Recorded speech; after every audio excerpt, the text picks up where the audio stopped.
ಮಾಡಿದ್ದ. ಏನು ಲೈ ನನ್ಗೆ ಟಿಕ್ಕಿ ಹೊಡಿತ್ಯಾ? ಎಷ್ಟೋ ಧೈರ್ಯ ನಿನ್ಗೆ? ಮಗನೇ, ನೀನು ಗಜ್ಜು ಬಾಯಿಗೆ ಟಕ್ಕರ್ ಕೊಟ್ಟಿದ್ಯಾ. ಇವಾಗ ಅವ್ರ ಕೋಪ ನೀನು ನೋಡ್ಲೇಬೇಕು ಅಲ್ವಾ? ಅಭಿನವ್ ಅವರನ್ನ ಇಗ್ನೋರ್ ಮಾಡಿ ಅಲ್ಲಿಂದ ಹೊರಟ. ಅಷ್ಟರಲ್ಲಿ ಗಜ್ಜು ಬಾಯ್ ಅವನನ್ನ ಬೀಳಿಸ್ದ.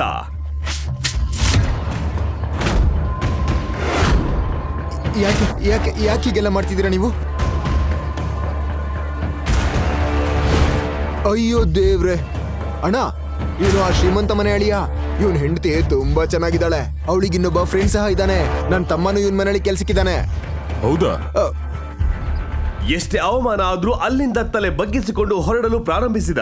ಆದರೆ ಗಜ್ಜು ಬಾಯ್ ಅವನ ಕಾಲರ್ ಹಿಡಿದು ಹೇಳಿದ, ಹಾಗಿದ್ರೆ ನಾವು ಇವನು ಮತ್ತೆ ಇವನ್ ಹೆಂಡತಿ ಜೊತೆ ಪಾರ್ಟಿ ಮಾಡೋಣ.